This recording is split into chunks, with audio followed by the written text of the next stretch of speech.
Welcome to Big Hoss's Tailgate.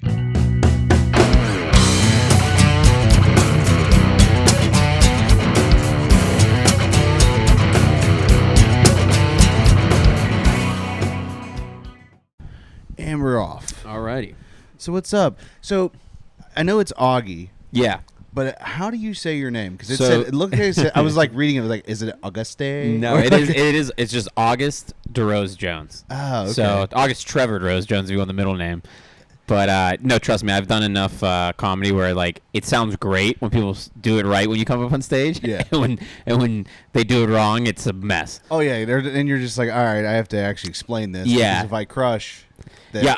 I forever I didn't really have anything to say about it, and then just in the last probably like year, I have a joke now that I do about it. Uh-huh. So it's like I'm like, I go up there, I'm like, my name's August, and like when you tell people your name's August, you always get 1 of 3. So I like go through it with them, Yeah. you know what I mean? Because I know they're thinking like, did he say his name? I know the crowd's thinking it now, Yeah. so I'm smart enough now that I like address it. But yeah, I mean, like I said, when it's good and bad. It's good now that I'm like getting a little more known, but it still can be a mess. Like every time this is gonna be weird, but every time I meet somebody with that he has the name August, it's always like, oh, that guy's cool because that's when I was born, August. dude, So are it's you my born in birthday. August? Yeah. See, so the joke that I was about to tell, I always get 1 of 3 responses. People always say, were you born in August? And I'll go, and then they'll go, no, I was born in January. And then the next response they'll go, I was born in August. You know what I mean? I'm like, yeah, I know, yeah.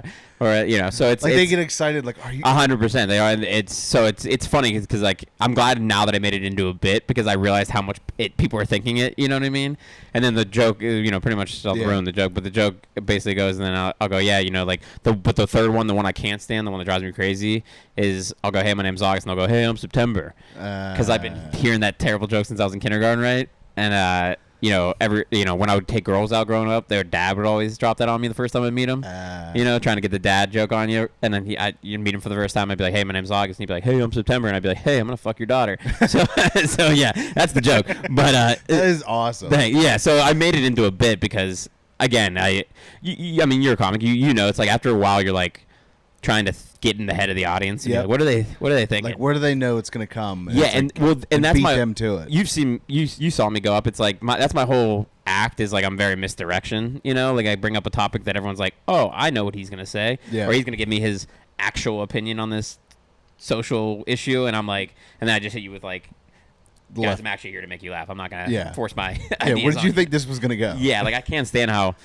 we don't have to get too deep into it, but I can't stand how like so much comedy. Like you'll be listening to it. It happens all the time. It sounds like a sermon. Yeah, and you'll be like, "Where's the punchline?" Oh, I hate it. Yeah, I hate it. It's infuriating, dude. It's Trust me, I've seen it. Let's put it that way. I've seen it. Oh yeah. I mean, you've been in the game long enough. It's like but it is like I don't know what that trend is, but I think that's why I hang out with so many like, kind of OGs like Bartnick and stuff because they like respect actual jokes. You know? They're like, oh, okay. I like telling stories. Yeah. Like talking about weird shit that happened to me. Like, But like you're smart enough to have punchlines throughout the story. Yeah. You know what I mean? Because that's another thing is like so many people like they watch their favorite comics and they're telling stories, but it's like it's funny because it's Tom Segura going to the grocery store or like Louis C.K. You know what I mean? I will say that the Tom Segura bit where him going to the porn store Yeah. is one of the funniest things to me. He's great live. Like I got to see, like since I run a show at the Ice House, I get to like a lot of times just peek in on people, and I got to peek on him when he came out, and he was like trying all new stuff, like and crushing. Like I only really I knew him from podcasting more than I had seen him do stand up, and I was definitely impressed with his set. First time I seen him, I was at the barber shop had his stand up on. Oh, okay. And it was him telling like the story about the racist Japanese director. And I was like, who is this guy? I had no idea who he was. And they were like, oh yeah, it just came out. He's like Tom Segura. I'm like, oh, okay. And then he blows up and it's like, holy crap, this guy's huge now. That's the one weird thing about stand up is like your prime is like you're 40. You know what I mean? It's like you don't really like Louis C.K. No one knew who he was. So he's like 42. Yeah. Bill Burr, he didn't blow up till late. Like it's a weird business because you have to like nowadays I don't know. It's trending a little more the other direction, and there's always going to be like the Eddie Murphys and stuff that pop off when they're young. But like, I do miss like when Comedy Central like was about comedy. Yeah, like, you don't see like so much stand up on there anymore. No, like, I definitely think there's like a problem with like social media is messed up comedy a little bit because like you'll get people who are real big on social media and I've seen them eat shit. Like I've seen it. Yeah, because like I've got to host for some big people and some big lineups, and like I won't say the guy's name, but I did this one big lineup, and like there was a bunch of big headliners on it. I was definitely the smallest comic on it, and I was hosting, and I went to use the restroom, and this guy went up, and he's big. I guess he has a podcast, but I guess he's a guy who. It's different when you start doing comedy then you podcast, but the people who podcast and they're like, I can do stand up now. Yeah. He was one of those dudes, and do you know who Zainab Johnson is? She's pretty big, but she's 500,000 followers on Instagram, big comic, but she's hilarious. And she was finishing the show, and I came back right when this guy was like kind of getting done, and I could tell the vibe in the room changed. Ooh. I was like, oh, what happened when I was going to the bathroom? Like, what happened? Two of my girlfriends that are comics, they were in the show, and they gave me a look like this guy said some shit, and I was like, oh fuck. So I went up and I take the guy off the stage and shake his hand, and he says to me as he's like, I gotta get out of here, Zainab's gonna roast me. And I was like, oh shit, what happened? So then as soon as he gets off, he just left the room, and she gets on, and first words out of her mouth, she goes, isn't as easy as it looks, huh, guys? And I was like, she just roasted his ass. I was like, it was fucking hilarious. But yeah, it's definitely like there's people who maybe get a little. And I don't hate on it because like you got to take a lot of opportunities come to you. But I don't think I won't shit on it. I won't shit on like someone's first time. No, if they bomb. Yeah, it's tough when you're already popular. You talk shit. Yeah, I mean that's the whole like not to bring up names, but like that was like everyone's problem with like Brendan Schaub and shit when he came out. It was like, oh, the first time you get to go up is at the store. Like you just get to, you know what I mean? So it was like you never had to work your stuff out at a mic.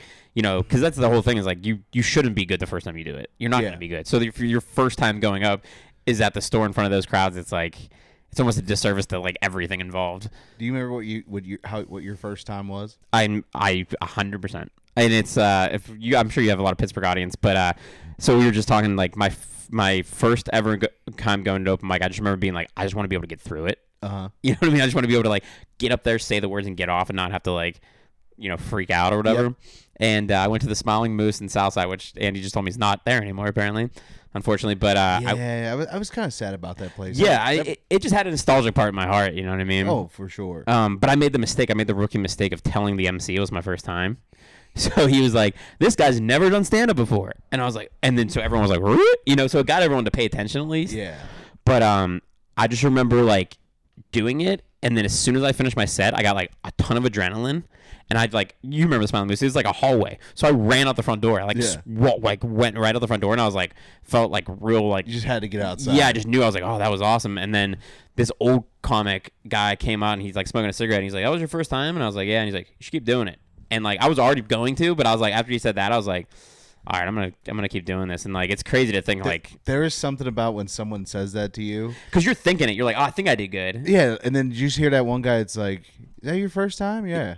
You should stick with it. You're like, yeah, right. I was like, I'm going to get a beer. Like, oh, this is what I wanted Dad to say for years. Yeah, you're right. Yeah. My dad's been dead since I was 10. I was like, I never got that moment. Yeah. Shit, my bad. No, but that's true. That's true. It's true. It's I mean, that's part of you doing comedy is like we're narcissists. We like attention. Yeah, like that's why I say it's so crazy to do what we do, because you have to be a little narcissistic to be like, I'm gonna go up there with no music and no nothing and just talk, and people are gonna enjoy it. But then at the same time, like living in LA, like you run into like the good type of people who like care about you and are gonna help you, and you'll help them, and blah blah blah. And then the complete opposite, who they just use you, and then as soon as they're done with you, they'll just never talk to you. See, I'm one of those like I try to be the person like you want to help your friends. So it's like, oh yeah, like I'll have like different people on. Some people are like, you have a lot of comedians on. I'm like, yeah, because it's the guys I work with. Yeah, the people I want to be around. Like they're fun to talk. The to. More, dude, like so, like just we're gonna go over the place, guys. So hopefully you can keep. Oh but yeah, like, most of my podcasts have ADHD. So cool. All right, you guys are listening and watching. So like during the pandemic, I did more acting because like stand up died. You know what I mean? There was no stand up during the pandemic. Oh snap! So I did 2 feature films over the pandemic, and I like long story short, I moved back. I did all right. Let's get into it. I was working for the Penguins, and we won the Stanley Cup. I got a Stanley Cup ring. That's dope. Yeah, so the whole thing. I would wear that shit. I wear it when I go to the games. Yeah. But yeah, so I but something came over me. It was like I had worked for the Raiders. I worked for them, and I was just like, I just don't want to do this forever. Like I just had this epiphany in my head. I was just like, I'm working with all these dudes that are my age, that are like athletes, that are like killing it, and I just was depressed, and so. I was like, what do I really want to do? I was like, if I could do anything, I would like to act and do stand-up. But that's, pipe dream, Yeah, and my little brother, he's a musical theater actor in New York, so he's like the actor of the family. Mm. So basically, my family thinks I'm insane when I tell them this, because my family has a bunch of bipolar people in their family, so it's like, they're not out of pocket with that one. But, and then, so I went to the Mr. Rogers movie casting call at the convention center downtown. Oh, sweet. That Won't You Be My Neighbor? Yeah, the one with Tom Hanks. Yeah. Yeah, I went to that, and there was like 10,000 people, bro. I was in line all day, and I'm talking to this guy next to me for like 2 hours, and then finally he's like, dude, I'm cutting the line. And I was like, all right, I'll go with you. As soon as I cut the line, this guy comes up to me, and he's like, give me your paper. And I was like, shit. Dude, I just waited all this time for nothing, right? He takes my paper, he writes something on it, he hands it back to me. He's like, I like your look. Like, make sure the guy sees that in the front. And I was like, oh, all right. So as soon as they saw my paper, they're like, oh, did someone come up to you? And I was like, yeah. And they're like, all right, well, like, you're going to be in the movie. Like, they're just right there. I was like, whoa, what the fuck? So ended up being a garbage man. and it's just basically an extra scene, but I did have to get fitted, and like, it was cool. That's still cool, though. It was cool, yeah. And then I was on set, but I remember seeing the guy who like wrote on my paper and went up to one of the PAs, and I was like, hey, like, who is that dude? And he's like, that guy? And I was like, yeah. He's like, he's the assistant director for the movie. I was like, oh. So I was like, all right, that gave me like a little bit of confidence. Yeah. So then I was an extra in that Seth Rogen movie that he shot out here, like American Pickle or some shit like that. I didn't know that movie. Well, okay, I found out after the movie was shot. Yeah, you wouldn't know. In Pittsburgh. Yeah. And I'm like, son of a bitch. Like, I would have applied for that if I would have known. Yeah, so I just did a small extra part in it. And as anybody who knows, who watches films or even is in the business, like 3 months goes by, right? Mm. And they call me and they're like, hey, would you want to like be a part like in the movie? And I was like, what? Like, and they were like, yeah, like we're going through film. We like liked you for this one part maybe. And I was just like, yeah. So I went back and shot all day with Seth Rogen and like camera to camera, and they didn't end up using the scene in the film. But like filming that all day with him, that's when I was like, that would still be cool, like, to talk to Seth Rogen. It was cool. He was cool as fuck. Yeah, he was cool as fuck, and like, and it was just like I was like this Eastern European like nobody. I don't know. But anyway, so after that, you were like part of the old. Yeah, it was weird. Yeah, but like it was weird because I shot both days. Like I shot when he was younger and older in it. I don't know. It was weird. But anyway, after that, I was like, I should move back to California. So I moved back to the Bay just because I had that's the only place I knew, because I'd lived there when I worked for the Raiders. So I just was like, I'm going to move back there. So I moved back to the same street I lived on before. I wish they would bring movies here more. 100%. I mean, the people shoot all over, but it's real weird. So like, I don't know. Anyway, so I shot that I shot that movie. Then I moved out to the Bay, and then lo and behold, I auditioned for this role, and it wasn't even like an audition. I went to go meet the director, right, for this film, and he was the writer director, and I met up with him, and basically after meeting me, he was just like, hey man, could you go home and read the script, and I'd like you to play like the best friend instead of the lead, like the co-star, like would you like? And I was like, yeah, I'll go read it. And I read it, and I was like, this is 1,000 times better. It was like the stoner best friend. I was like, this is me. Yeah. So I was like, yeah, I called him back and I was like, dude, I'd much rather play that part. Like I would be down to audition. He's like, no, you can have it. He's like, you can have the part. Sweet. So I never had to audition. So fast forward, by the time this movie, we start production on it, by the time like production starts, he let me rewrite all my scenes. He let me help produce it, and I starred in it. So I ended up having acting, writing, and producing credit on the film.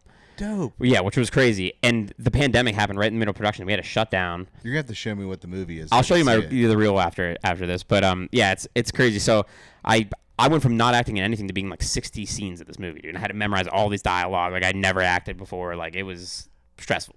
Dude, so I wanted to get into movies and stuff because I've always been a movie fan. Like I applied to be. I was in Sweet Girl. Okay. But when they film, like I'm off camera. Yeah. So it's like I'm standing in the booth that you don't see off camera. And I was like, I got to see the girl who plays Hawk Girl in the new Superman. Like, that was That's cool. how I felt for that Seth Rogen thing. I was like, I'm in the movie, but I'm not in the movie. Yeah, I waved at her, and she like, hey. And then I was like, that was it. That was cool. I got to meet Hawk Girl. And Jason Momoa was just weird. I got to pee next to him. It was crazy. It was in the stall. Like, I'm at the urinal. He walks, like, in the stall. Yeah. But I'm like, our piss crossed in the pipe. Yeah. Basically, he's hard friends. to miss that fucking house. Yeah. And, so I tried that, like, right before COVID, and I was like, oh, this was cool. And then so I wanted to do it more. Here I went and applied for Rust. They were filming out here. COVID happens, they shut production down the day I'm supposed to film. Yeah. I mean, dude, that's the crazy part. So COVID happened in the middle of that production, and I also was working at like a caterer during the mornings, and no catering anymore, no movie anymore. I ended up having a seizure that day. I ended up having 5 seizures over the pandemic and was like hospitalized. I had to go to UPMC and get like brain scans and shit. They thought I might have had like a brain tumor. Still to this day, they don't know what was wrong with me. Yeah, so that's a whole other story. But yeah, I made some jokes about that too. I should probably talk. Now that we're talking about this, I'm gonna put that in my set on. I gotta talk about that because it's funny, but now it's funny. But anyway, so the worst thing is you tell me you were a gamer. Yeah, and like they always have that warning come across. Well, the funniest thing too is like they were like, I remember the one time like my buddy Sean, who's opening for me on Saturday, he like kind of took me under his wing a little bit too when I moved out to LA. He's from there. And I remember asking him after we like first started hanging out. I was like, dude, what made you like start like asking me to like do stuff more? And he was like, dude, I thought he was gonna say like you told this real funny joke or something. He's like, dude, you came to my mic after you had a seizure. And I was like, oh yeah, I did. And like I remember it was like the 5th time I had a seizure, and like every time they would just take me to the hospital, not tell me like they don't know what's wrong with me, and I had to pay for the ambulance, right? So I woke up. I had one in LA, and I woke up on the stretcher getting taken out of my parking garage, and I was like, nope, and I hopped off, and they're like, no, sit down. I was like, nope, I'm not going. So I come back up the elevator. My girlfriend's like, what are you doing? You just got taken out of the thing. And I'm like, I'm going to the mic. And she's like, what do you mean you're going to the mic? I'm like, it's the only thing that's gonna make me feel better. It's weird because you hear comics have all the kinds of stories like that where something bad happens to them and they're like, fuck, I'm going to the mic. That's the only way you can process it. Well, that's the great one. I mean, not to be like I'm great or anything, but like that's like the like that was Sean's whole point. He was like, dude, like he was like, most people cancel shows for a runny nose. You came to a mic after you had a seizure. He's like, that's when I was like, I might as well be friends with this motherfucker because he's gonna keep doing it. Like nothing's stopping him. And so I thought that was cool. But anyway, so back to the movie shit. I did this movie. We ended up restarting production midway through the pandemic. We shot the whole thing during the pandemic, which was like the COVID protocols. We all had to stay in the same Airbnb, being quarantined together and shit. It was crazy. Like the main like cast and crew and stuff. And didn't star Ice Cube, did it? Yeah, right. I wish. Oh no, did you see that? That's how they did the War of the Worlds. Oh really? He did that War of the Worlds movie that's got like a 0% right now. They shot it all during COVID, and they said so like the director's not there to like tell him what to do. Dude, it's the craziest part about this is the whole time I'm like, it was fun. It was the craziest part of my like. It was the hardest thing I ever had to do, honestly, because I was acting and I was also producing, so it was like flipping my hat and like. You know, I was doing big dialogue scenes. It wasn't like, you know, it's not a CGI movie. We're sitting there talking for fucking pages. Like the worst place to be for COVID too. Pages of dialogue. Hard. I have to give a real big shout out to like the guy who started it, Theo. He like taught me so much about acting. He's like a really good actor, and he they set up, me and him would have to call each other every week and have an hour-long phone call just so it seemed like we were friends. And then by the time we had a rehearsal, we were like tight, you know. But and it's crazy. His wife in real life was my wife in the movie and stuff, and it's like a whole like real like I love those guys. But anyway, so we shot that movie, and then long story short, his best friend ended up being in that movie because someone dropped out for the dumbest reason. But I don't want to get into it. But they dropped out, so we had to like find someone last second. This guy comes up, Spencer, and he does it and he crushes. He was like 1,000 times better than the original actor anyway.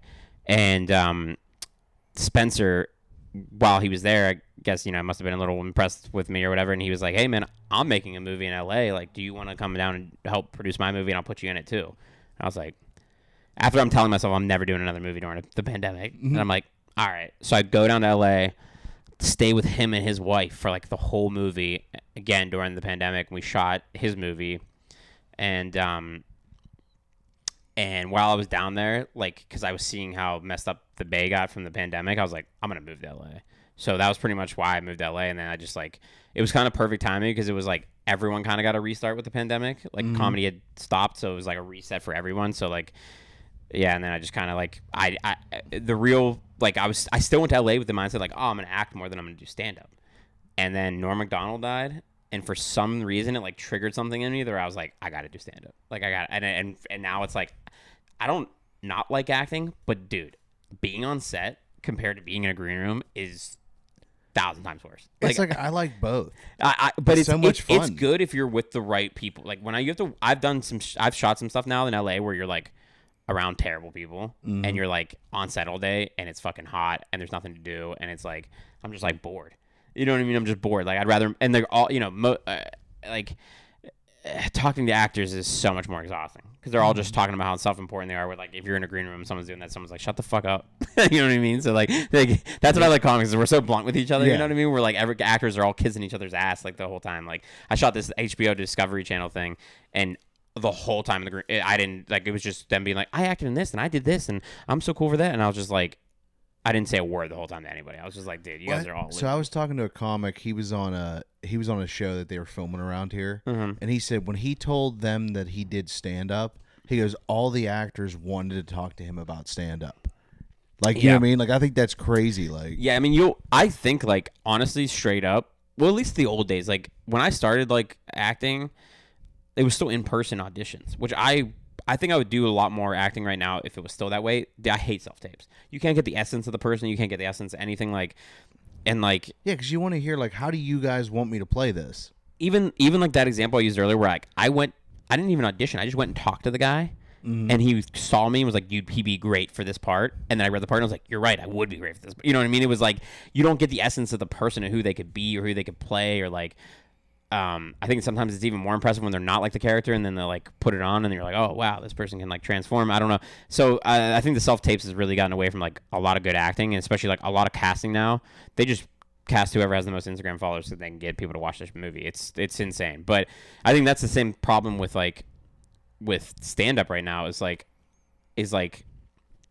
I did like the, you know, I've done a lot of big mics at the club, like potluck at the store and like, you know, Improv and stuff like that. And it's like last time I did the mic at the Improv, I ended up getting best set and like they asked me to come back the next night and then like read the book or got my information. You know what I mean? But it's like the people who went before me have a lot more followers than I do. You know what I mean? But you put me on stage, I'm better than you. You know what I mean? Not or just as good. You know what I mean? Like that's the whole. I think that we're losing a lot of that. We're like, and I think that's why comedy's the best to watch live. Like it's fun to watch people's specials and stuff online, but there's nothing like when you go to the club and you see like Anthony Jeselnik kill and like Sebastian or Louis or there's something Dave about seeing things happen in real time in front of you. Well, you can't get the essence of the room too. Like something might happen in the comic before you, and like.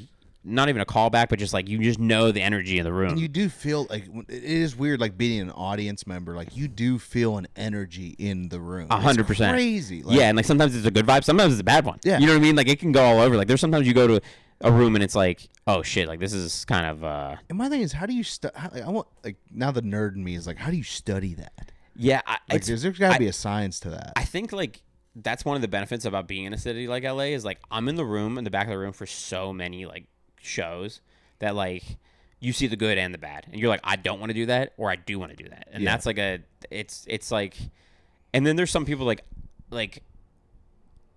I'm not someone I have comic friends that like they like watching people bomb. I'm not one of those, dude. I can't. I'm like real bad with cringy shit. So that was one of the hardest parts when I was helping produce that movie is having to watch people's live auditions and they're in the room and it's like, dude, this is brutal. You know what I mean? Like, there's some stuff where like I've seen people like go up and tell a joke and you just hear it and you're just like, I want to die inside. 100%. Especially as comics where you're like, I'm thinking about if I'm on stage and I said that, how I'm gonna feel, and seeing their reaction. I remember when I first moved to LA before I ever got to do like the store and stuff, and I'd go to these shows and I'd be like, "Give me a chance!" Like if they're doing the, you know what I mean? I'd always be like, "Give me a chance," you know. And obviously I've bombed before too, but like, you know, there's times where I'm like, they're putting this guy up, like put me up, you know what I mean? Like, that's just like in your the voice in your head. That's but what then I tell people, I'm like, I don't. It's like I like to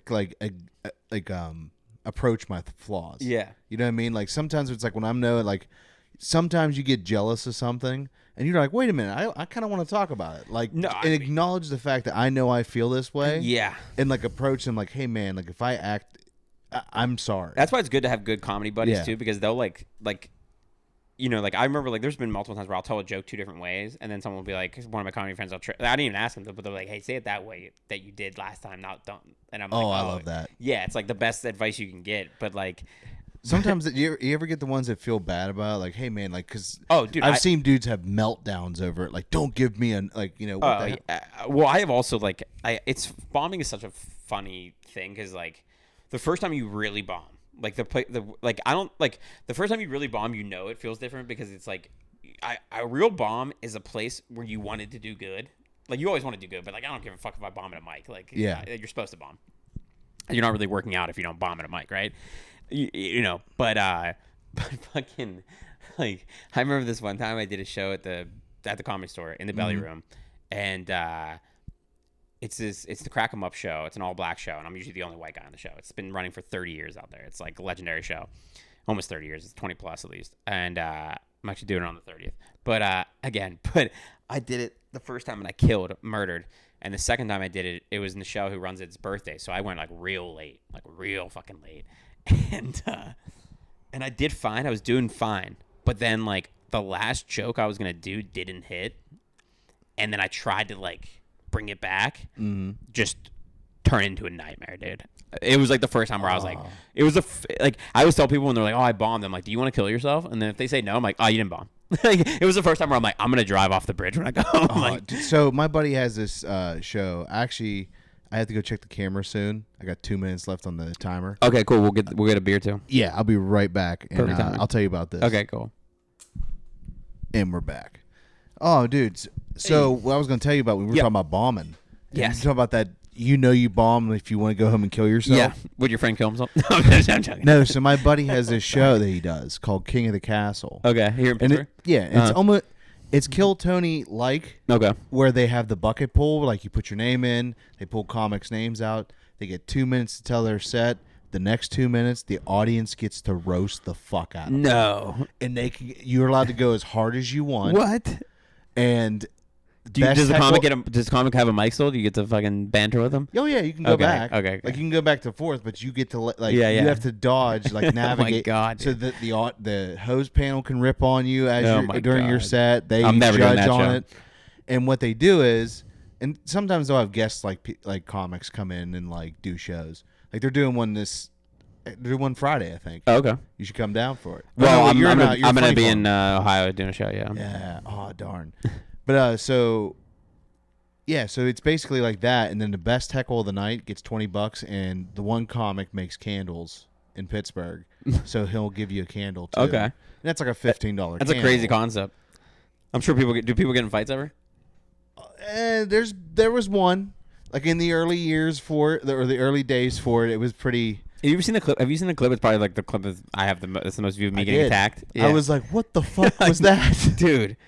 We can tell that story. I'll tell you that story. So, I was in LA and someone just dropped out of a show and they're like, "Hey, you want to like fill in the day of, like an hour before?" Yeah. And I was like, "Sure." So I pulled up with a couple of my friends, and again, you'll know a common theme. I'm usually on a lot of shows where I'm the only white guy. It was one of those shows. I'm the only white guy, and like the first 2 comics went up, and the one was like black dude, and the other one was like an Asian dude, and all the audience was not white either, except for this one table, and they came from one of those like paint and sip things. You know what I'm talking about? Like you paint. So they're hammered. Yeah, they're already hammered. They're already wine drunk as it is, and they're the only white people. Okay, and they like ruin the first black dude set, and then they like try to ruin the Asian guy set. And I know I'm friends with the Asian guy, and he has a joke where he's like, I'm not Chinese, but like I look Chinese, and I want to like learn enough Chinese that if the Chinese invade, I could be like, hey, I'm with you guys. You know what I mean? So it's a funny joke. But they're like, why do you sound Chinese? And he's like, I'm from Seattle. Like, I don't sound Chinese at all. So at this point, I'm like, I'm going to ruin these people's night. Like, I just had it in my head. I was like, I don't even want to be here. It was one of those, like, I don't even want to be here things. Yeah. So I went up and I was like, hey, guys, excuse my cousin Karen. She doesn't know how to act after a couple White Claws. And I was like, I don't know if you saw her awesome tattoo on her forearm that says, this too shall pass in Times New Roman real big. And I was like, it's probably something her parents told her growing up because they couldn't wait to get rid of her fucking ass at 18. Like, I just kept ripping into her. And then she runs up to the stage and she's like, are you talking about me? And I was like, yeah, I'm looking right at you. Yeah. Like, yeah, I'm talking about you. And then she goes, her boyfriend he was like balding real bad, but he like didn't want to shave his head, so he was all patchy and shit. And he was like, "Hey man, you can't fucking talk to her like that." And I was like, "Hey man, relax, nothing to lose your fucking hair about." And you know, when black people laugh at you, it's even worse, you know. So he got bright red, like embarrassed and shit. And he's like, "Just get on with the fucking show." And that's where you see the clip kick on, where he like, "You talking to me?" And I'm like, "You talking to me?" And he's like, "Yeah, motherfucker." And then like you see me literally look over at the security guard, like, "Are you gonna do something?" Yeah. And then he comes up, and the security guard, you can literally see him in the video wipe the smile off his like his own face, and then I mean, you saw the video. He tackles. Check it out at Auguste D Comedy. But he tackles him, and then they get in this whole big fight, and like it was funny because the bouncer, he was like British or Australian, I can't tell the fucking difference. He's one of the two, and he was like, he came up to me after, and he's like, "Mate, like, I would have gotten away sooner, but you're making me laugh so hard. I forgot what I was doing." And I was like, "Thanks for the compliment, but also like you need to get the fucking way." There's a bouncer at Mario's that's out front. I call him like Kurt Angle, like he's like Kurt Angle Jr. Yeah, where like he looks like him, and he's like I guess he worked for like WWE, was a wrestler and stuff. Yeah, he's a bouncer at Mario's. My best friend's dad was Kurt Angle's sparring partner for the Olympics, and really Kurt Angle went to my high school. Oh shit! Kurt Angle went to my high school. We have Mark Cuban went to my high school. All these people. The only shrine in my high school is for Kurt Angle. I mean, he won the Olympics with a broken freaking neck. Pretty solid. Yeah, he's the man. I love Kurt. And great meme, dude. That's what meme. Dude, this is funny. I remember my girlfriend was trying to describe him. She's like, "You know the meme guy." I was like, "You mean Kurt Angle?" I was like, I flipped out. She was like so mad at me. She's like, I was like, "You mean the fucking Olympic champ? He didn't win WrestleMania with a broken neck." To be win a gold medal with a broken neck for you to be calling him the mean guy, all right, toots. Oh my god. But yeah, so Mario the bouncer. Yeah, so this dude, like, he has he's a super cool guy to talk to, but when it comes to throwing people out, this guy is like, all right, game on. He loves it. Like, Yeah, he loves it. Yeah, and he's just like, his favorite part is like, "Dude, just keep walking, man. He got the Pittsburgh accent too. Yeah, he's got that Yinzer. Just keep walking, dude. Great. This ain't gonna go well. It's just not gonna go great for you." I lost it one time in college on one of the door guys because all my friends worked at this one bar, so I would get in free because they always get like a person that gets in for free, no cover. Yeah. And I knew 20 guys working there, and every time he'd be like, "You got to call one of them," and I'd be like, "Dude, I come here every day. You know who I am." Like, so I would just fine. But then one day I was hammered. I just lost it on him. I was like, "Fuck you, door guy. You fucking door guy." I was like, "If I ever saw you at a party, I'd fuck you up, but you never go to parties because you're a fucking door guy." Like, I just lost it on him. And he probably should have kicked my ass. He probably could have. But, yeah. Comedians, we like to talk shit. Yeah.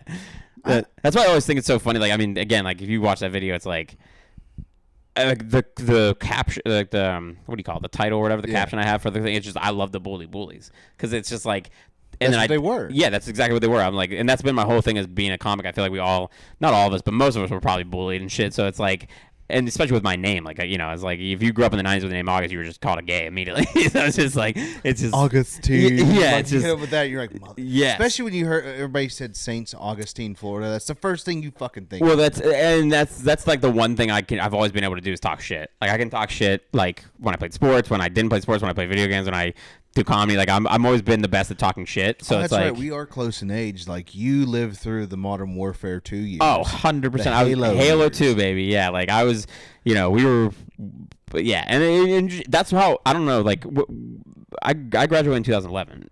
2010. Okay, yeah, so we're the same age. Plastering. Cool. Hell yeah, baby. So we're the same age. So we grew up where it's like, if you sat at my lunch table and you couldn't defend yourself, then you were just not gonna sit there. Like you like how you got people to stop talking shit about you is you throw it back at them. So it's like that's how, and I love that about comedy is like, at least the people I hang out with is like, we can fucking talk shit with each other. You know what I mean? If I don't talk shit with you, I don't really like you. You know what I mean? That's just really how it goes.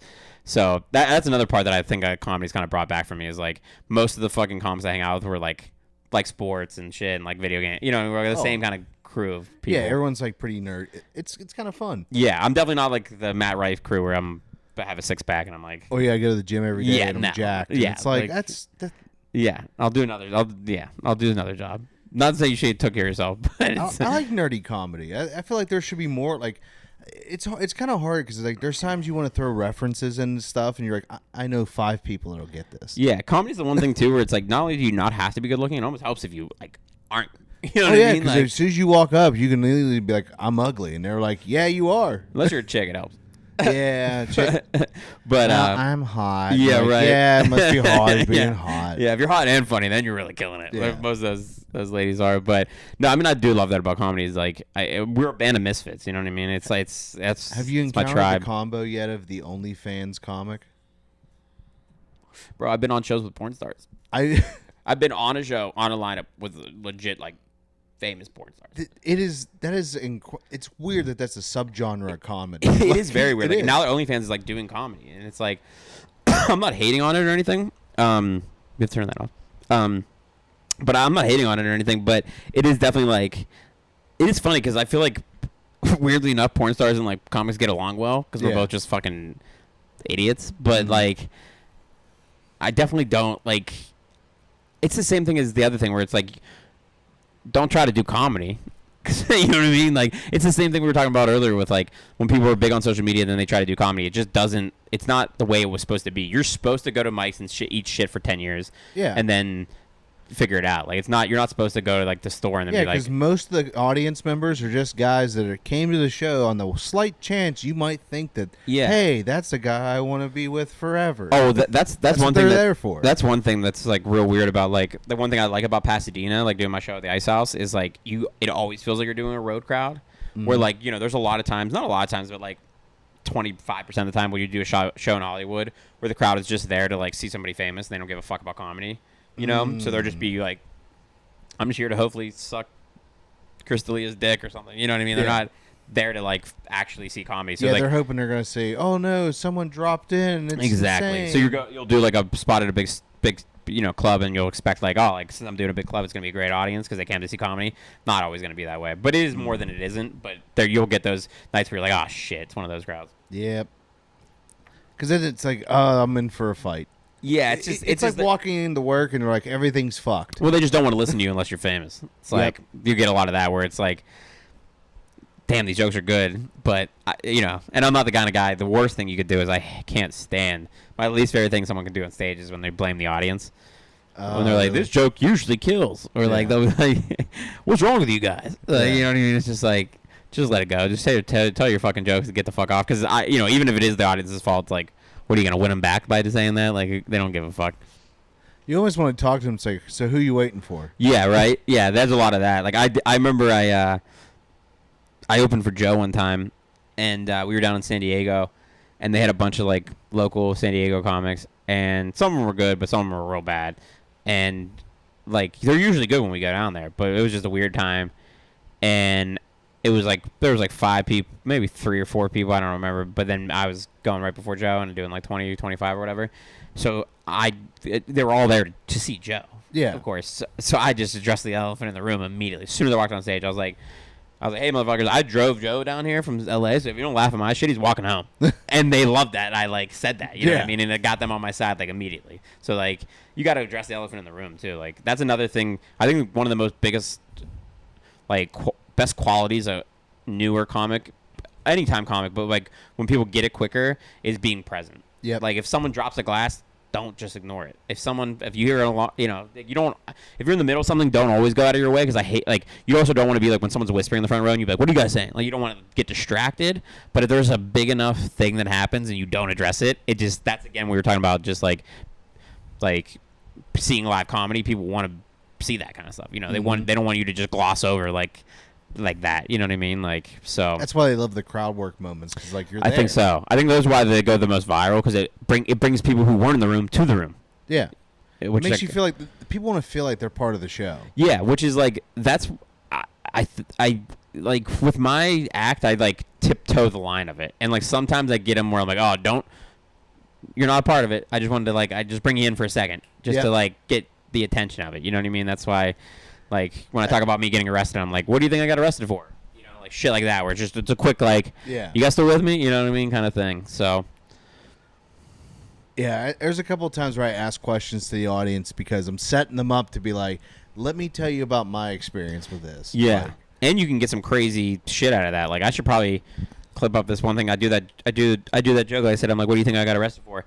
And someone always says like drugs or like blah blah blah. I've been doing that joke for 2 years now. At my last Ice House show, dude in the front row goes, pedophilia.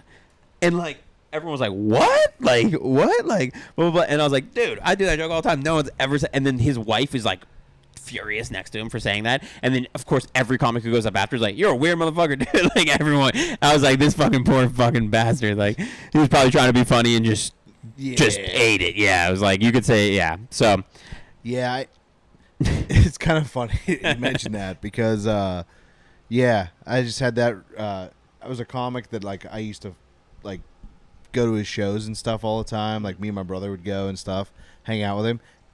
He gets busted for that. Really? Yeah, famous no comic. Way. Who is it? If you're a comedian, you've probably seen the news. No. John Reap. No, I didn't see that. Yeah. God damn. I'm like, that's terrible.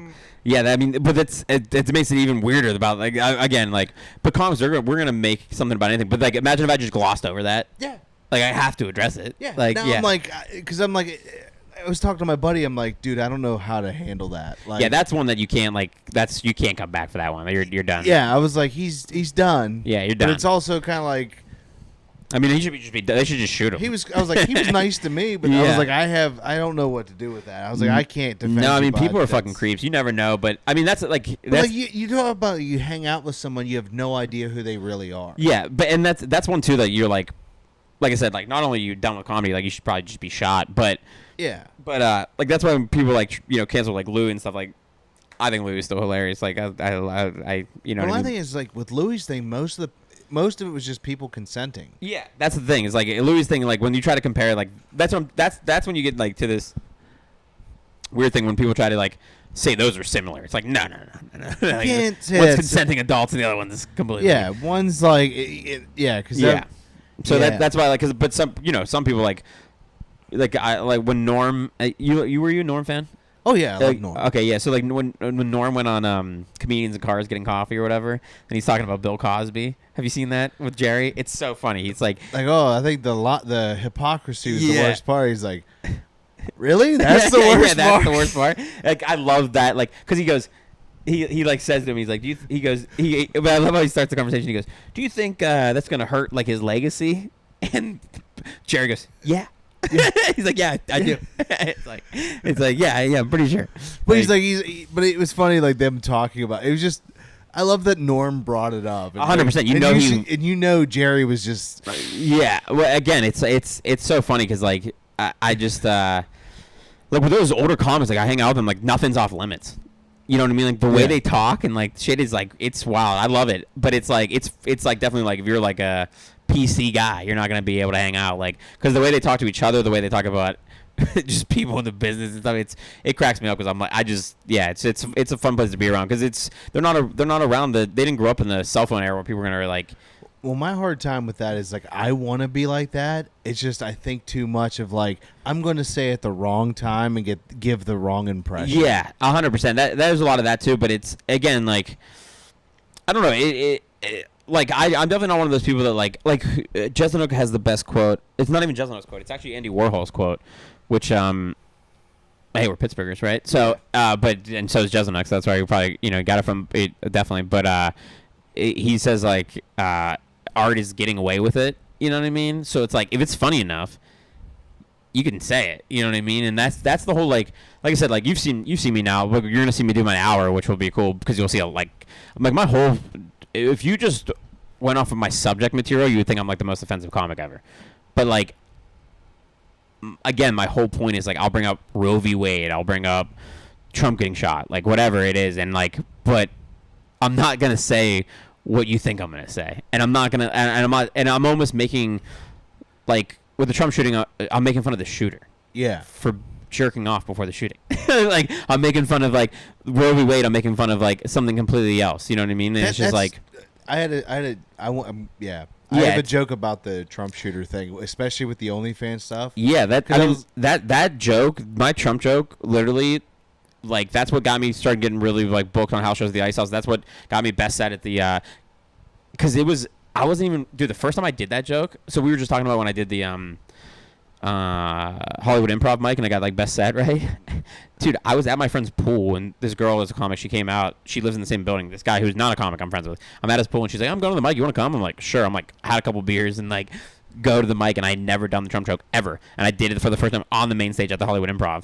And it was like right when it happened. And it happened like 3 days before this. And it fucking murdered, dude. And you only get 3 minutes, and it killed so hard. Like I said, I left to go to another mic, and I get a text like, hey, come back, you got best set. So I had to come back to the Improv, and then like went back the next night and like did a show. But it was like, that's awesome. Yeah, it was really cool. But it was like one of those things where you don't even know if this is a funny joke. I had never done it before. But probably having those couple beers, I had the balls to do it. You know what I mean? Like, because I was like, this is gonna either go real good or real bad, and it murdered. And anyway, but I even right before that, I do a Kamala joke where I'm like, Kamala lost the election.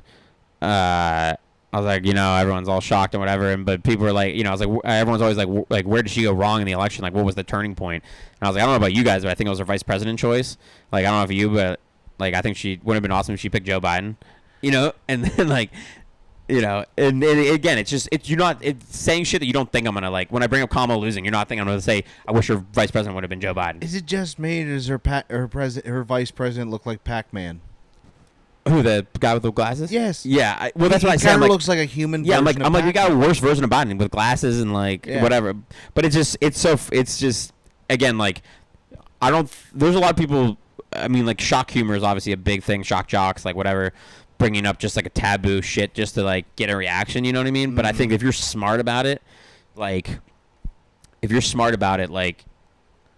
actually have a joke, if it's not like I'm just gonna say this and be like, Trump's a piece of shit or Kamala's a dumb bitch or like whatever the fuck. Like, if you actually have a bit, if you actually have a joke there. So I never do a joke. I never try a joke if I don't actually have a punchline. I never bring up a topic just to be like, oh, this just happened. I got to be the first to talk about it. So I have a bit that I'm trying out where it's like the last part of the joke really is funny, but I feel like it could really work if I can get like this little edge on it. Where I was talking about, like, people who say the R word. Mm-hmm. Yeah, he said, "What do you hear? What do you think of when you hear that?" And I was like, "If you're thinking of someone who's actually like has problems, that's you. You're the piece of shit, not me." Yeah. Because I said, I know who I'm talking about. I said, prime example, and I tell this wild story about this person that I went out with, and what happens. And I said, you'd think at that point you'd break it off. No, I doubled down and brought this person on a trip, on a corporate event. Yeah. And I was like, so that's who I'm talking about when I say that. Yeah, you should watch this bit because I think it would help you with your bit. Have you seen the Louis one where he's talking about it? Where he's like, no one says retard anymore. He's like,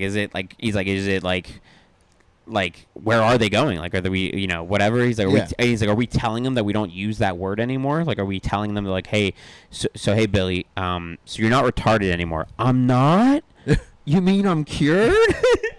And he goes, oh no, we're not even working on it. It's like my favorite bit. And he's like, and he also he's like, that was like the medical term when I was growing up. It wasn't like, did you ever watch those videos on Instagram where it shows like it's from the 80s and they're like, some people, I'm like, yeah. Oh, well, that's what I'm saying. God. He's like, that's what the medical. He's like, that's exactly his point. He's like, that was the medical term. He's like, literally every Sunday there would be a lady with a Red Cross bell and just going. He's like, I grew up in Boston. She'd be going, help the retarded, help the fucking retarded. And it's like, you're gonna tell me that's a bad lady? She's helping the fucking retarded. Like, it's like, and it's like, that's the whole thing. Is like, words are always gonna change context, and like, there's nothing you can like, do about that. But like, I mean, like I said, like, it's like that whole. It's just a funny, like, because especially I feel like we grew up at the same time. We grew up in the 90s, so it's like we're right on the teetering edge of when all that shit, like retard, gay, whatever, all that stuff was like. That's just it. I remember kids in school screaming the F word. Yeah, it's like down the hall. 100%. So like we were on the edge where it's like teetering on like whatever. So that there is that weird millennial Gen Z like crossover. What's funny, what isn't? You know what I mean? But like I said, I think the important thing is like, if you actually have a joke about it, because there's so many people that just want to go on stage and just bring it up. Like, how many say it. What I said the other day? I didn't say this on a podcast yet, but I was like, I'm so happy I wasn't in LA when Charlie Kirk got shot, because like the bad takes and cringy comedy and the unhinged shit I would have had here being out there. Like, I'm so happy I'm here instead right now. God. I'm so happy I'm here. Like, not for many reasons, but like, we can just leave it at that. But like having to watch the shitty open mic comedy on that tragedy right now in any city, but like thank the Lord I didn't have to witness any of that stuff. Yeah, that whole week was just weird because I said that happened, the Reap thing happened. That happened. I found out about that when I was drunk at a concert.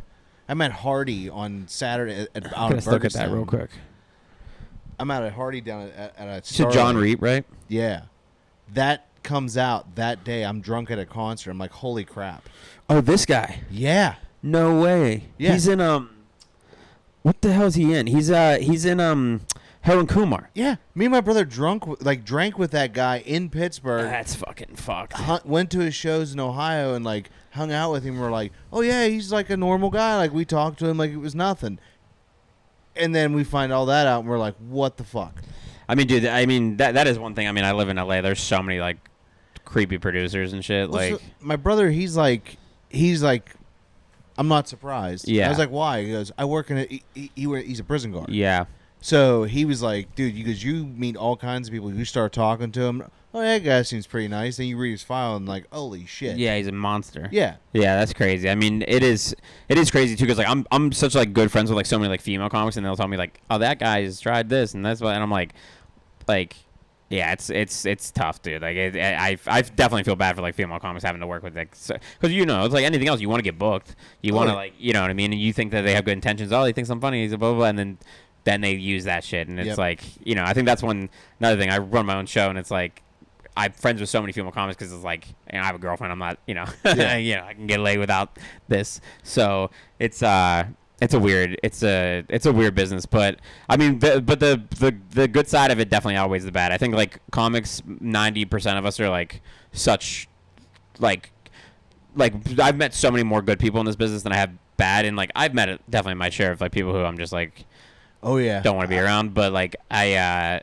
definitely think though like. I love that feeling when you go to a club, right? Because I go out a lot where I don't know anyone's gonna be out. I'd like to just go out and see who's out. Yeah. And I'll show up at the store, I'll show up at the Improv, and it's like, oh, I see like, like Sid or like Martin Morrow or like any of these people where I'm just like happy to. I'm like, oh man, like we're gonna have a good night because I'm like you're out. You know what I mean? So like it's a cool and like that's hopefully that's the vibe I try to give off. You know what I mean? It's like because that's the any business. When I was working with the Penguins and I did Raiders when I worked. For automotive supplies and shit like that. No one wants to go to work and be like you want your coworkers like not to bring home to work all the time. You know what I mean? And it's hard with comedy because you have to like make jokes about your life, a little bit. But it is nice when it's like, oh, I get to see Andy, and it's like, oh, like nice. So it's like we can have a hangout and just drink some beers and. Oh yeah, it's like I'm one of those like, hey, because like I had some comics who were like, hey, we should get a writer's room, and I said. Honestly, he said, just go over to your buddy's house and drink a couple beers. 100%. You know how many times? I said, how much more material you'll come up 100%. with. 100%. My phone is full of, like, shit where, like, I'll come up with something, and I don't do bits on people, like, because that gets annoying, but it's, like, it would be a subject where I'm, like, and I do it more, honestly, sometimes even without my comic friends, like, when we talk about gaming, like, on the Xbox party, I'll, like, be with my friends back here because I'm in LA. That's how we keep... close and stuff, and I'll like be like, if I bring this up and I make them laugh, I'm like, oh, that's probably a good starting point for something. Oh, I've been the result of so many memes from among my friends. Yeah, they actually they went into AI just to like see what it would come up with, and apparently AI makes me a ham bandit. Yeah, I'm stealing ham, and it makes me way more fatter than I actually am. Hey, who doesn't like a good ham? AI fucking hates me, dude. You like ham? Fuck yeah. Who doesn't? Dude, Egg McMuffins in the morning. It's got a little... That's my dog. I wish they'd give me a thicker piece of ham. That's funny as fuck. I'm like double down that shit. No, that's funny as shit. No, I mean, that is like... That's what I'm saying. Like, I really do think this is the best job in the world. It's just getting to the point where it's like... my job. And that's the big thing about like Friday or Saturday that's going to be cool is like, now that I'm headlining, it's like, it's like... I'm not doing this for the money, but it's like I want to get to the point where like I can just do this. You know what I mean? So it's another step in that direction. So I'm pumped in that regard. But yeah, I don't know. It's just it's the best job in the world, but you got to make it a job still. Heck yeah. Hey, I'm gonna go check the camera real quick, and we'll be right back. And we're back. Oh man, yeah. So you were telling me some stories about like. Opening for Bartnick, man, that's awesome. And like you're from, like you said, you're from here. Yeah, Mount Lebanon. I went to Mount Lebanon. I'm from like down Washington County. Did you ever go down there? Yeah. What'd you do? Like, did you ever go drinking down there? I mean, no. I mean, I'm that kid that like I grew up all around, and then like moved. Like I moved 5 times before I was 5. I lived in Peters. I lived all around.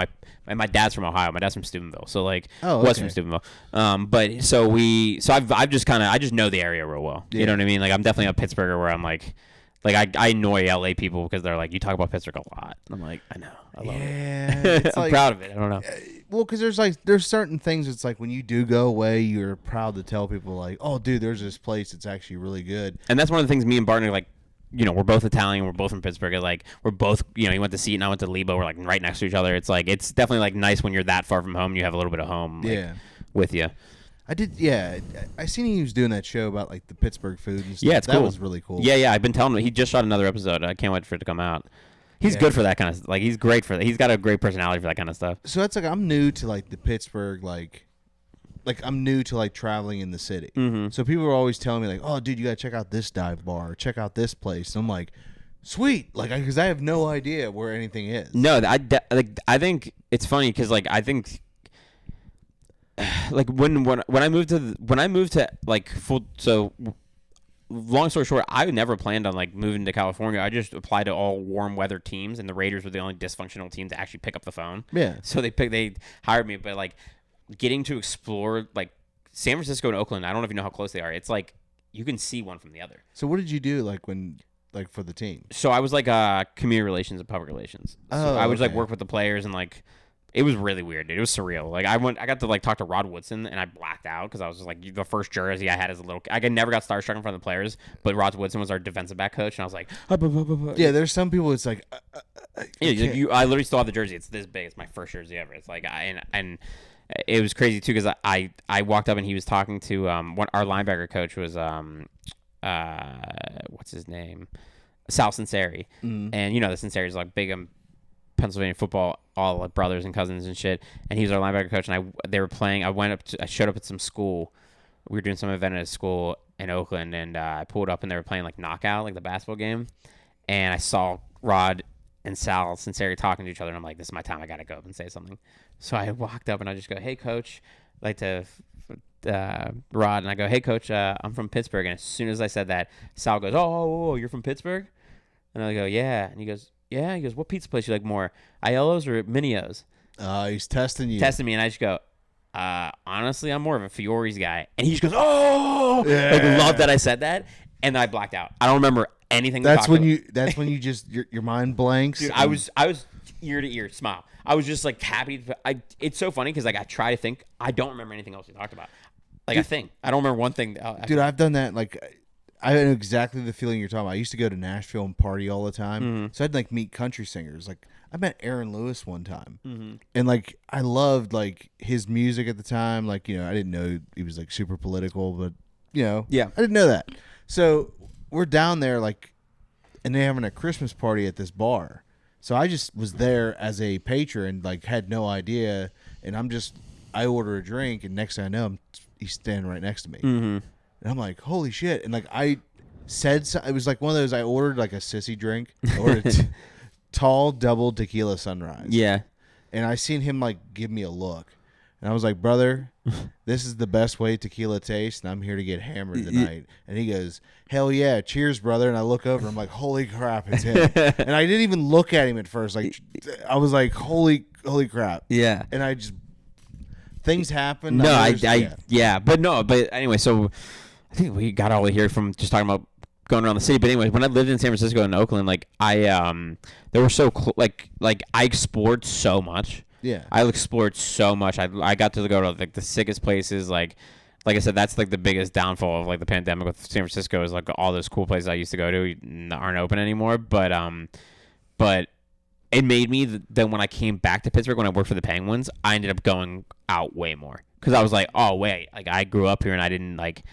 I went to college at IUP, so I was like, I just immediately left the city, and then I never got to like really explore. Yeah, it's like I went to the South Side, and I went to like, like the places everyone went, the Mario's and, McFadden's and shit. But like going to like there were some cool places. Remember there was a place on the South Side called the Rowdy Buck? Yes, it's not there anymore. Nope. See, dude, like that's the crazy thing. I haven't been to South Side since I went to the. Kenny Chesney concert or whatever, or I was just down there with the Kenny Chesney concert, and then someone pickpocketed me in the South Side and stole my phone. And I haven't been, other than doing stand up, I haven't like drank in the South Side in 10 years. That's fair. Yeah, that's totally fair. There's no reason to. Like, I go to Lawrenceville and like Mount Washington and shit. I remember I lost my watch there. I remember I was talking to a girl and I said something really dumb, and all of a sudden my watch was gone. I was like, I don't know what happened to my watch. At first I was like, oh, maybe I lost my phone, and then dude called me and tried to like called my brother and tried to like ransom it back. And I was like, dude, I'm not gonna like. And then my other friend was like, dude, let's just go grab my Glock and go get it. And I was like, no, dude, we all have that friend. Yeah, I was like, we're not going to shoot somebody over on an iPhone. Like, I have two friends over that. Yeah. It's like if I needed to go to war, I got two generals that 100. I got one guy that would be like want to do stealth shit. I got one guy. You'll see a bunch of these guys at the show on Saturday. So I just went to that bachelor party. Yeah, there were 14 of us. Oh my god. We had a mansion, dude. Mansion, like crazy house in South Carolina. So. And those are like, most of my friends have played like D1 football and shit. Yeah. So they're gonna, those are the guys to call. Yeah, they're ready to go. I don't have to do most of the fighting. It's like that's the best part is like when you know people to take care of shit because you're like, I don't have to deal with you. I have the craziest college fight. Like I have 2 screws in this finger. You can see the scar. Oh like, shit. I'm all bandaged up, bro. I used to fight a lot. I had a crazy leg. I went to jail for assaulting a police officer. Dang, don't go to Tequila Cowboy. That's, nah. That that'll fester. Trust me, I've definitely I've had a crazy life, dude. It's crazy. I'm only like 32. It's like because people here are like, you worked for the Raiders, you worked for the Penguins, you've been to jail, blah blah blah. I'm like, they think I'm like 40. I'm like, no, not yet. That's like you start telling people the stories of like, and this was just me. Like I'm just by myself. I'm just going on adventures. Mm-hmm. That's what I would call people. When you go drinking and stuff, it's like I'm going on an adventure. Well, that's my biggest I think that. So like when I moved to Northern California, I had never been there. I had never even been, bro. Yeah. I'd been to SoCal before. I had never been to I didn't know a fucking person. My first night, as soon as I get there, I drop my bags. I got my 2 roommates from Craigslist, both Chinese from China, like literally from China, and I was like, I searched up the closest bar. It was this tiki bar on I live on an island. It's called Alameda. It's where the Raiders facility is. It's an island in between Oakland and San Francisco.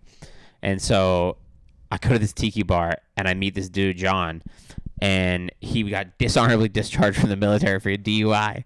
And he's like, well, I'm here for another month before I go back to like where I was like, I'll show you around. Yeah. So me and him hung out like every day, and he showed me all these sick spots in San Francisco, all these cool spots in Oakland, and it made me like when he left, I was like, okay, well now he's gone, I'm gonna go by myself. So I would I would ride my bike, take the ferry, and I'm completely by myself. I don't have any friends, no family. I would go to the bars by myself. I had to walk up to people. Yeah, you want to be my friend? Nope. All right, cool. Moving on to the next group. That's how I met my girlfriend. We've been together 8 years, and I just walked up to her in a bar. I was like, you want to be my friend? She's like, no, not really. And then I ended up talking to her more, and then next thing I know, like, we were friends, and now like, but so I'm still that way with comedy. And like I was saying earlier, like I like when I go out, and I'm very like, if a comic hits me up, and I'll hit up my buddy sometimes and be like, hey, I'm going to go to the store, I'm going to the Improv. But like a lot of times I just go out by myself and see who comics I run into, and whatever's going to happens. But I definitely like that part of the job is like it's fun. Yeah. Dude, you pumped to do Funny Farm tomorrow? I've never done it. Obviously, it's Niles, right? Dude, that place is awesome. Is it? It is the best room ever. Really? Like when you see it, you're like, oh my god. Are you Have not you joking? seen photos? No, dude. So it's so funny. So I just did that show there. I was working for my stepdad in Canfield, right? And I took that guy's card, and he said he was like from Niles, and I was like, that close to here? And he's like, yeah. And I was like, and I looked up, I didn't realize how close it was to where I was at. So I hit up Sam Salem, and I was like, hey man, I'm almost where we're gonna be the other night. He's like, I hope they're ready for comedy, but I didn't know it was like a good room at all. I'd never heard anything about it, but I was encouraged when I saw it was actually like because they have an open mic afterwards, and their open mic is even like they had it on Wednesdays and they moved it to Fridays. Really? And I'm like, because I loved it when it was on Wednesdays. Really? Wednesdays were the best because like you actually felt like you were in a comedy club. I'm so shocked at you saying this right now. You know what I mean? Like because it was like under a restaurant. It's like under a Mexican restaurant. Really? I guess the restaurant part shut down. Really? But so underneath of it though, it looks like a fucking comedy club. That's so cool. It's probably just a dinner hall but like the way they have it set up, it looks like a real comedy club. Dude, this is crazy. You're shocking me right now because I obviously heard about Hilarities in Cleveland. That's what we're doing on Thursday. Yeah. And then Friday we're doing Funny Farm. But I'm like shocked right now because I thought Like I heard Hilarities is cool, but I had not heard anything about this place. And like I was a little hopeful when I saw it was actually named after like it's Funny Farm. It's like for comedy, or whatever. I've met the owner a couple times, and dude's super cool. Like there's nothing feel like good when you no better feeling than when you walk off stage and the owner of the club goes, "Hey, that was a really good set," and it was all new material you went up with. I'm gonna have to link up with him though, because like that's my whole thing is like so. Long story long. So like I ended up booking my hour with Club Cafe, but before that I was gonna go through like the new comedy bar that's here now. You know what I'm talking about? So they're like opened up that comedy bar. The one that was there was one in Chicago, one in Detroit, and they're opening one here now. It's gonna be like they basically converted a catering to it, like a catering hall to it. Oh, I did not know that. Yeah, so that's where me and Sam Salem did it, but it was the same producer who I did with Joe. Oh, okay. Yeah, I know who that is. Yeah. So the same producer. So I hit them up first, and I was like, "Hey, like, would you guys want to for me when I headline?" And they're like, "Oh, we're going through construction right now. We have some shows right then, but have you thought about Club Cafe?" And I was like, "Actually, I was gonna hit them up, but I thought they closed." No, they reopened, and he hooked me up with Maddie, the new owner, or whatever. So I'm happy. But then in the meantime, like before that, I hit up a bunch of other places out here, and all of them hit me back and were like, "Yeah, we're down. So I was like, "Oh shit!" Like I have multiple places I could do shows at now. Sweet. Did you ever try Jurgles? No, what's that? Jurgles is like a bar and grill, basically, but they have like a stage, like it's a music venue, but they also do like stand up and stuff. Okay, interesting. Yeah, but I'm like obviously the more places the better, because like whenever I come to town, if someone else is booked, like I can have another spot. But maybe I'll hit that guy in Niles, and like maybe I can do a spot out there next time I come. Yeah, that place is really cool. That's cool. I'm glad to hear that, because like I said, I think I'm hosting at Hilarities for Sam, because another local comic that's from LA, is coming in to feature. So I think I'm gonna host that one, and then but Niles, I don't really know what the deal is, but I'm just happy to get some time before I do my hour, because I definitely feel rusty not being on stage in like a couple weeks. Oh yeah, there's time. It's weird, like how it's like sometimes it's almost like riding a bike. Once you get a couple mics in, you're like, oh shit, this is what it feels like. Oh, 100%. Like I don't like going I really don't like going more than a couple of days without getting on stage. Yep. And now it's been like 3 weeks because I went to that bachelor party and then working last week, so I'm like dying right now. That's the worst part. Like when you have like a bunch of shit happen, you're like, I need to get back. That's why it's Sam's saving me right now, because like I was like, oh fuck, what am I gonna do? Because like if I'm gonna do this hour, like I don't want to just go up and not have gone up for a couple of weeks. And then I saw Sam was gonna be in Ohio, and I was like, dude, can I open for you? And he was like, yeah. I was like, all right, thank God, because I was sweet. Yeah, he's the man, and his dad's from Pittsburgh, so he's like a big Pittsburgh sports fan, even though he's from Kansas City.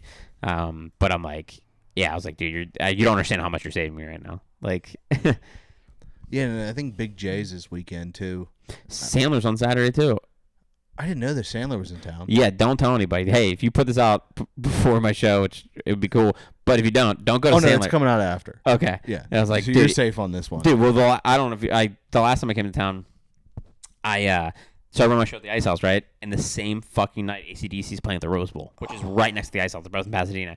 So I'm like, dude, what the fuck? The good thing is that Club Cafe is a smaller venue. Yeah. So people that are coming, it's more of an intimate show. 100%, and it's like I'm headlining, so it's my audience for sure. But I was like, the last time I came out here, me and Sam did our show. AC/DC played the same fucking night out here, and I'm like, they're just following me around and ruining all my fucking shows, because like, yeah, and I'm like, and it's AC/DC, so I can't be like, you can see them next time. I'm like, they're gonna be fucking dead. So it's so you literally got thunderstruck. I got thunderstruck. I fucking hate AC/DC now. I love them, but I also fucking hate them. And then same thing with like Sandler. I'm like, you have to be playing the same. Like I'm in Hollywood all the time, and you're out there doing shows all the time, and you have to follow me out to fucking Pittsburgh, and you can't be performing on Friday. So like, okay, so like that's the thing is like living in LA. Have you ever met anybody like Billy Gardell's from here?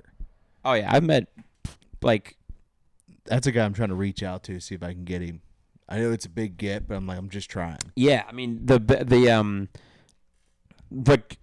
best conversation I've had was with Jeselnik. That was really crazy. But I've also hung out with like Shane Gillis. I hung out with Mark Norman. So what is it with everybody hating Pittsburgh though? I don't know. I mean, do you ever see comics like they talk about Pittsburgh like on podcasts, like, oh, dude, Pittsburgh like such a rough town, and yeah, it's funny. Like, what the fuck, man? It's funny because like anyone I've talked to like in person, like so, my buddy Alex Young, shout out Alex, he's one of the best comics, but he's a door guy at the store, and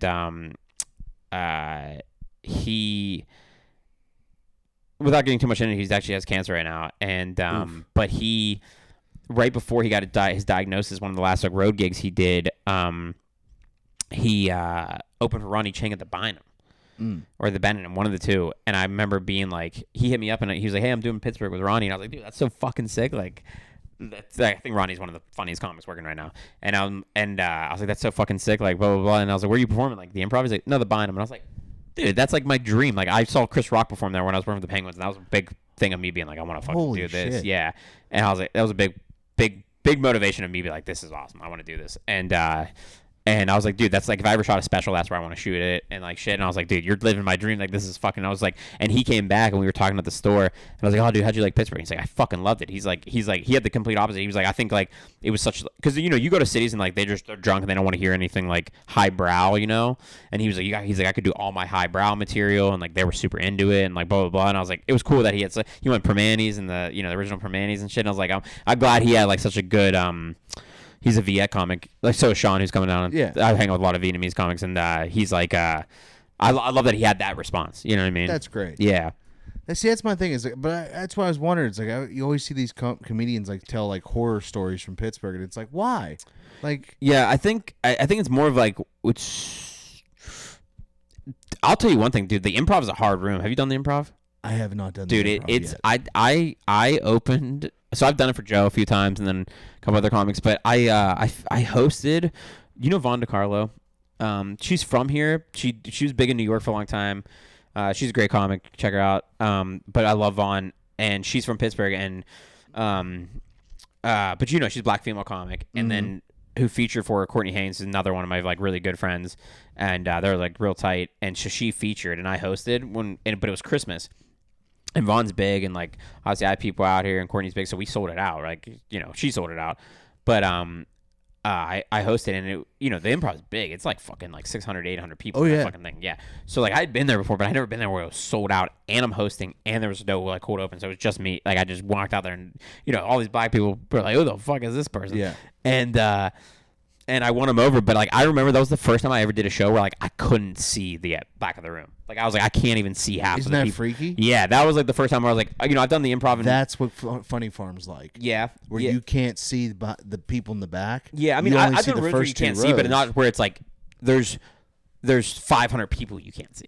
Oh. You know what I'm saying? It's Yeah. like, yeah, it's like I've done rooms where it's like the lights or whatever, blah, blah, but when there's 500 people that it's just like you're too far back for me to even like. That's why I was like, you know, you see Burr doing like, I can't imagine like the people who do stadiums and shit. Like, I mean, it just seems like a crazy concept. But I remember walking out and being like, oh, like it took me a minute to get like, you know, because again, too, you know, there was definitely that like, who the fuck is this? Yeah. You know what I mean? And I'm featuring for 2 black female comedians. It's like, it was definitely but I feel like a lot of people like I like Gillis has that clip of him on. I was talking to him about it when I saw him at the store. We were talking. I was drinking with him and we were talking, and I brought up that when he used on Shaq's podcast and he was talking about when he did the Pittsburgh Improv. You know that clip? Oh, I haven't seen that one. I need to see that. He asked him. He goes, what's the Shaq asked Shane. He's like, what's the first time you got like really paid off a comedy? And he's like, dude, like you pay to do it when you start, like, and then. Yeah. You know, it takes years to get paid. He's like, I remember the first time I like really made some money. He's like, I did the Pittsburgh Improv, and he's like, I did it all weekend, and I was like, this club sucks, like blah blah blah. And he's like, then they gave me a check for like 17 grand, and I was like, this place is awesome. I love this place. This is the best comic club. Yeah, like this is. Oh my god. Yeah, it's like I actually the only closest I've got to being in the Improv, like I got to record a podcast in there. Nice. And that was David Jolly from Yeah, Kill Tony. Yeah. Like that was cool, but it was like I was like, man, this is as big the green room is. Yeah, Like, didn't I realize wish that. I Like, wish it was like I wish it was like more of like how the Improv is in like LA, where it's like there's shows going on all the time. Oh yeah. You know what I mean? Like they should let more local comedians do shit there. Like if you're not gonna, you know, if you're gonna be dark anyway, you might as well fucking make some money. Like I that's the one thing I don't like. It's one thing that's tough about coming home. Like I've been appreciative of you telling me about some mics and stuff, because it's like I come back and I'm like, I don't know where to go anymore because Smiling Moose closed. Like Dude, there's a page on Instagram I'll send you. This guy runs it. He keeps track of all the shows, all the mics, everything. what was it? Ham Bones too? Ham Bones is Closed. Yeah, dude. That was the place I was like. That was like when I was coming up. That was like the place. That was like. Everyone keeps talking about Ham Bones days, and I'm like, I wasn't. Dude, that was like I remember going there and being like sweating. Like I remember doing the Smiling Moose and being like, all right, I'm gonna go to Hambones, and I remember being like sweaty about it, being like, oh my god, like I'm going to Hambones, and then like now it's like I'm at the store and shit. Yeah. It's so funny, but I remember coming home and seeing that it was closed, and it's like. That's when I knew, like, I don't know. What do you think? Like, I don't really know. Has it, like, picked up more recently? Or? I mean, comedy's picked up. Like, it's just there's a lot more fun things happening, I've noticed. Yeah, I mean, like I said, just like talking about the comedy bar opening and stuff. Like, it gives me hope that, like... right now you're hitting that lull period, too, because it's like, it's not that time yet. Yeah, I mean, just like, because obviously everything like died during the pandemic. Like, they did kind of like, are there more like places to do stand up now, or is it kind of just like mixed bag? It's kind of a mixed bag. Like, there was more places when I started, and like a couple mics died off, so now it's like it's kind of like stagnant. Yeah. So it's like we're hoping there's more opportunities come up. There was a new mic that started the night. Oh, really? So I'm like, I'm hoping that lasts for a while because that can hit 2 right there, real close. Was to that the Mario's one? Yeah. Well, so there's Mario's at 10, and then they just started one at Bird on the Run. Oh, I like that spot. That's good food. Yeah. So they opened a mic up there on Tuesdays, and I'm like, oh, dope. You can hit that and Mario's right there, and it's real close together. Are we gonna check it out? Oh, for sure. Fuck it. Yeah, I'm like, I haven't been to a Pittsburgh mic, and I'm not exaggerating. Pre-pandemic. Ooh, yeah. But yeah, I mean, yeah. I think we're at hour 15 right now. Is there anything else you wanted to discuss?